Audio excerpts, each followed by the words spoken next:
In Psalms chapter 26, 62 up to 64, to align with the souls through MP3 or YouTube channel on the earth, we'd like to suggest the three supposition questions. Question 1 in chapter 62, verse 8, trust in Him at all times, you people. Pour out your heart before Him. God is a refuge for us. Selah. In the context, what does it mean and how can we apply it to our lives? Question 2 in chapter 63, verse 1. Oh God, you are my God. Always will I seek you. My soul thirsts for you. My flesh longs for you in a dry and thirsty land where there is no water. What does it mean and what can we learn from Him? Question 3 in chapter 64, verses 6 and 7. They divide iniquities. We have perfected a sure skin. Both the inward thoughts and the heart of man are dead, but God shall shoot at them with an arrow. Suddenly they shall be wounded. Explain what these mean with an example and what to learn and how to apply these to our lives are here. David seeking a refuge from God alone at the risk of his life, such as Absalom's or Saul's seeking his life. 16. Number 1, truly my soul silently waits for God. From Him comes my salvation. It's important to learn the secret of waiting upon God. If you find a problem waiting upon God, you don't worry, but God takes care of it. Often we feel that God's promise moves more slowly than we'd like to do. Likewise, despite Abraham's belief of his heir from his own body to be multiplied like the stars, Abraham, at the 86th age, got Ishmael through Hagar by flesh, and finally, at 100 age, Isaac, the promised son. The cross-reference right here, Genesis chapter 15, verse 6. So, verse 2, He only is my rock and my salvation.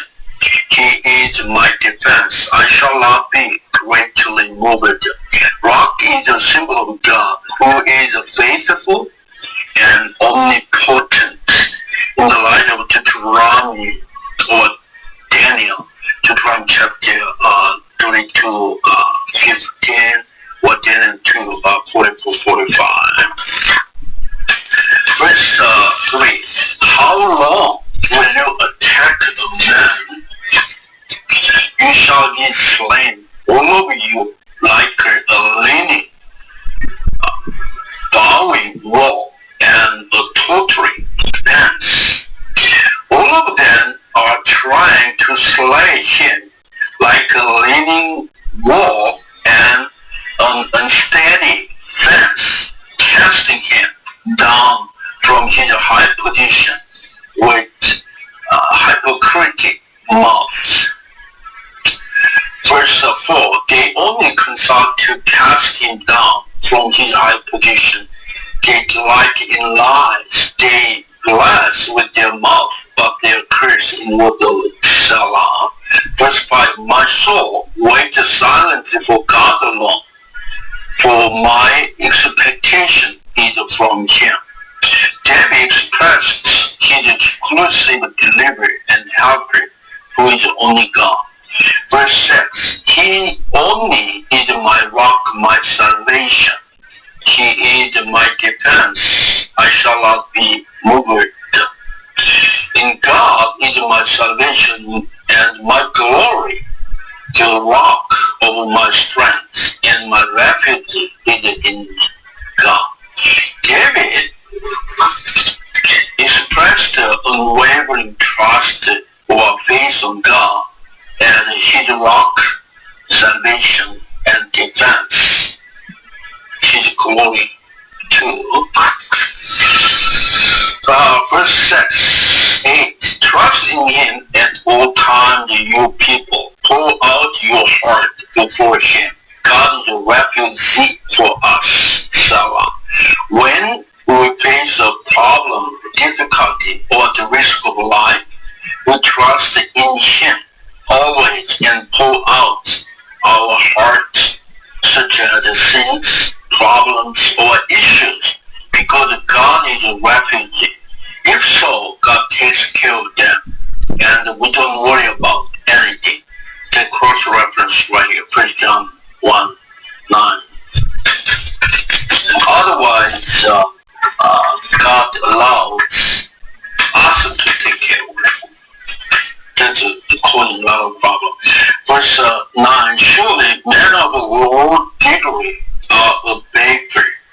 Men of high degree is alive. If they are weighed on the scales, they are altogether lighter than vapor. The men of lowly are not able to help us. Those are emptiness. The men of high degree is a false world to get wealth, power, or prestige in this world. They were an illusion. On the scales of God, they are lighter than vapor, nothing or meaningless. The cross-reference Psalm 33:10. The Lord brings the counsel of nations to nothing.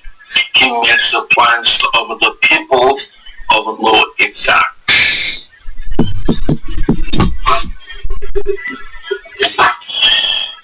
Verse 10. Do not trust in oppression, nor vainly hope in robbery. If riches increase, do not set your heart on them. Do not oppress debits.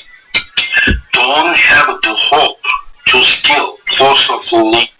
That is strong from God. That's vain.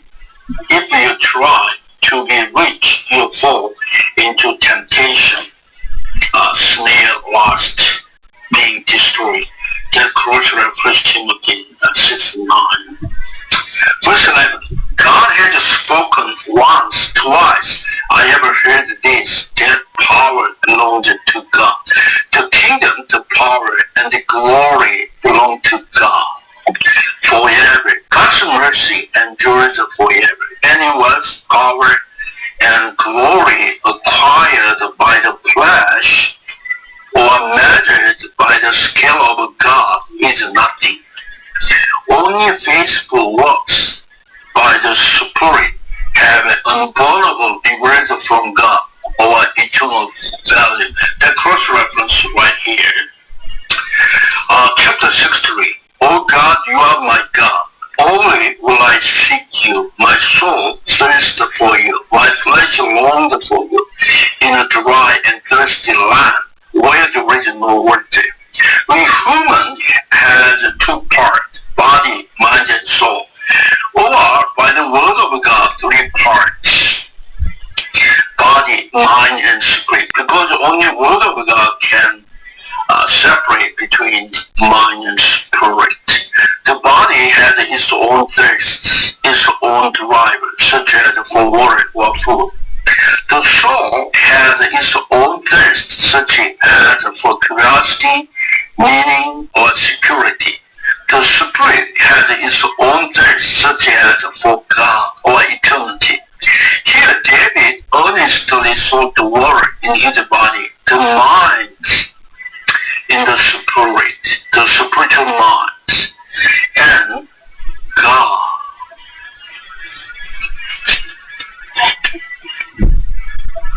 Now, not through Christ, nobody can reckon the flesh nature to be crucified with Christ into the life of the Spirit, to bring us to a present life over overflowing victory, to joy and blessings into a heavenly country. So only through Jesus Christ we can, the Holy Spirit controls our minds.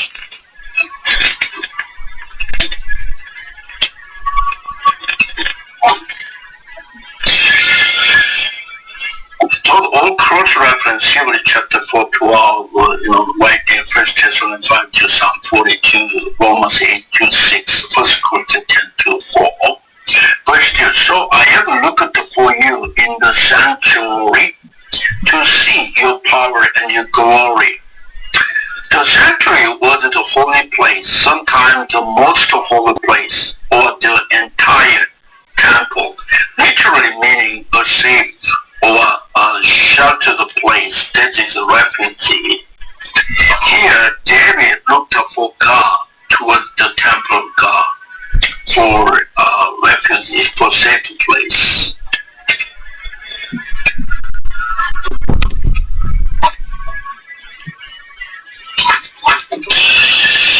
Verse 3, because your loving kindness is better than life, my lips shall praise you.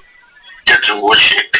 That's I will bless you. That is a kind of worship. Bless, worship meaning express deep love and honor God the Father. Bless you while I live. I will lift up my hands in your name. To lift up hands is a universal gesture to surrender to God. It was expressed that David fully surrendered to God. Verse 5, my soul shall be satisfied as with marrow and fatness, and my mouth shall praise you with joyful lips. God's soul satisfied David's soul, as God satisfied with marrow and fatness of feasts. So that kind of the sense God said for David's soul. As God said with marrow and fatness of feasts, that is a burning feast. That's a kind of closer reference, Isaiah 25 to 26. And the mountain the Lord of hosts will make for all people a feast of choice pieces, a feast of wines on the way, of fair dance full of metal, overwhelming find the ones on the left. So that kind of through burning.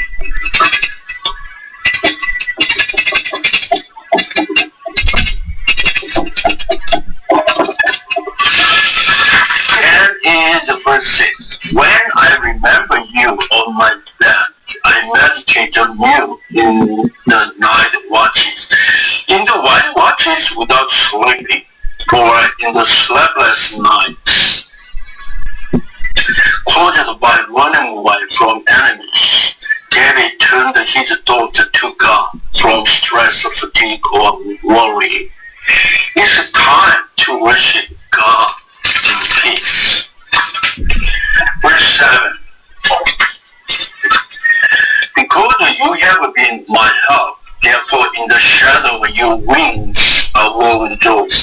The shadow of your wings is a figure of a speech to visualize comfort, safety, or security. Now David was joyful from the sleepless nights. In verse 7. Verse 8. My soul follows close behind you, or close past after you. Your right hand opposes me. David read the heart follow of God. The God's right hand opposes David. God doesn't violate the free will, which is given by God. If you sit to defend yourself, the Lord will let you. But if you will just trust in Him, He will defend you. If you are with God, God is with you. If you forsake God, God forsakes you. How big is the right hand of God? Heaven and earth are in the distance between His thumbs and His little finger. Almighty God's hand upholds David, who are comforted and encouraged. That's all cross-reference right here. But the last one, Matthew 4:19, we read that. Then He said, follow me, and I will make you fathers of men. Isaiah, which one? Luke 10, Matthew 4:19 right there. He said to them, follow me, I will make you a preacher of men. So exactly like the other way, heart follows is David, was David.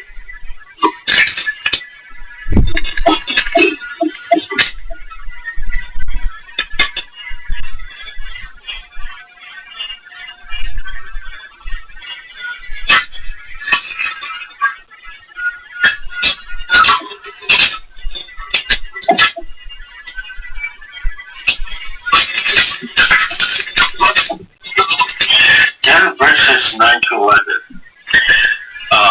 But those who seek my life to destroy it shall go into the lower part of the earth.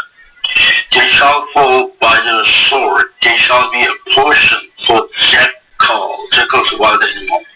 But the king shall look like the tiger jackal, the leopard.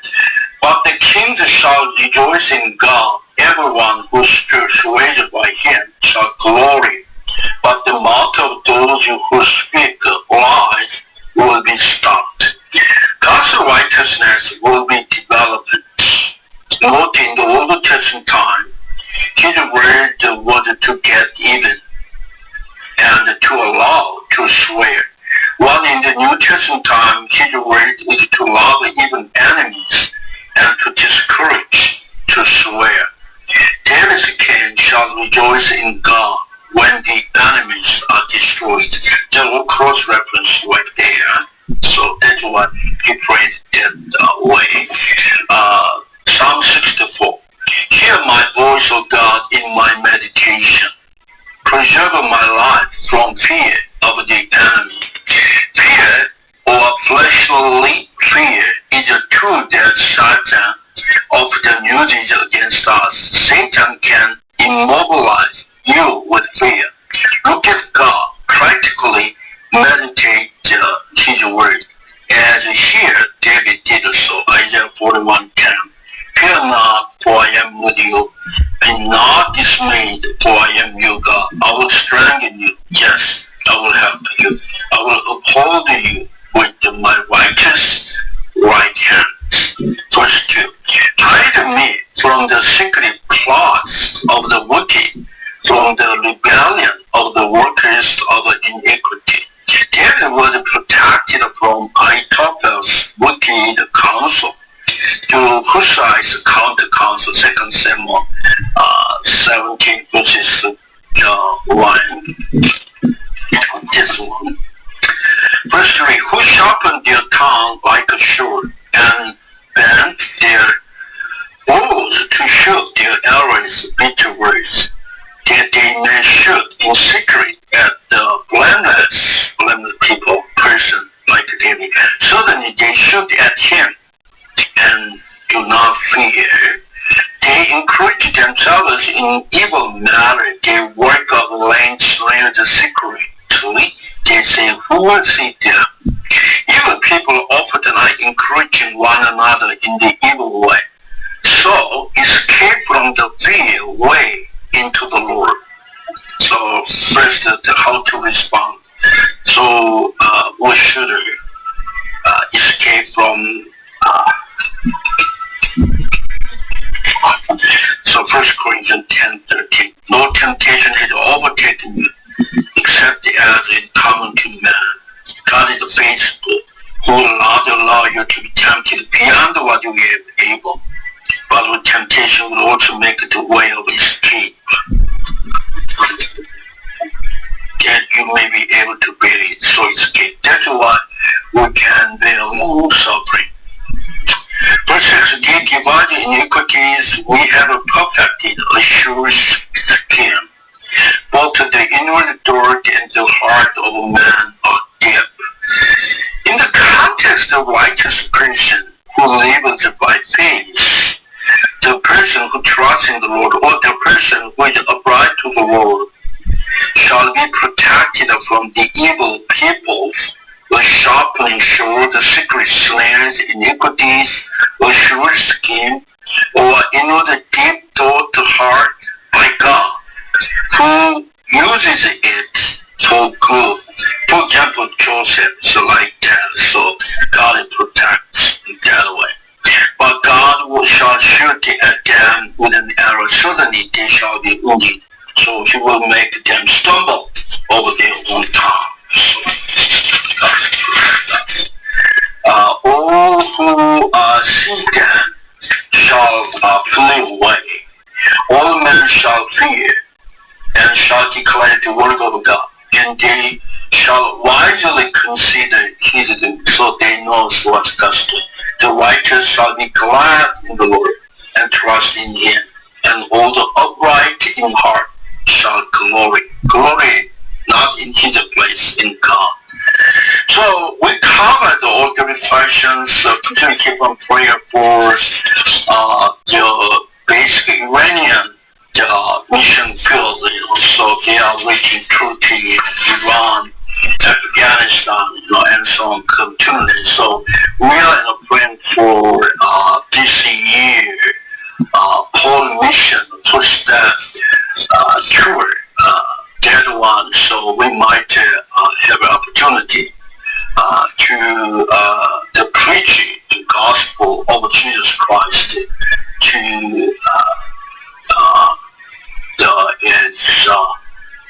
right here, Turkey area, also Greece, Italy area, the gospel.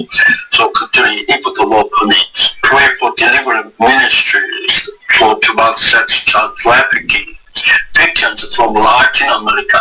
Because not disclose particular country because protected, forbidden in the shelters in the light of the kingdom of God. So continue to keep on prayer for them. Okay, let's sing all together the Philippine Maranta song.